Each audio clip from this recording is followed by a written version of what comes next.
আর মেকআপটাকে অনেক long lasting করে। ফুল মেকআপটাকে কিন্তু ওয়াটারপ্রুফ বা ম্যাট রাখার জন্য একটা সেটিং পাউডারের ভূমিকা অনেকটা বেশি। তাই তোমরা যখন সেটিং পাউডার দিয়ে সেট করবে সেটা অবশ্যই যেন ম্যাট পাউডার হয়। এরপর আমি করছি আই মেকআপ। এখানে আমি একটা গর্জিয়াস আই মেকআপ তোমাদের সাথে শেয়ার করব। আই মেকআপ যদি গর্জিয়াস করো তাহলে কিন্তু লিপসটাকে হালকা রাখার চেষ্টা করবে।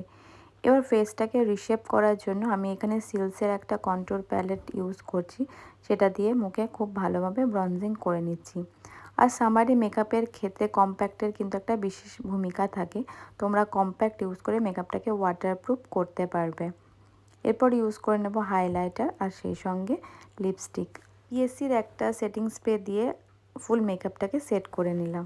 তো এই ছিল আজকের মেকআপ। ভিডিওটাতে আমি ডিটেলসে দেখিয়েছি যে তোমরা মেকআপকে কীভাবে লং লাস্টিং ওয়াটারপ্রুফ রাখবে অল ডের জন্য। তো কেমন লাগলো মেকআপটা অবশ্যই জানিও।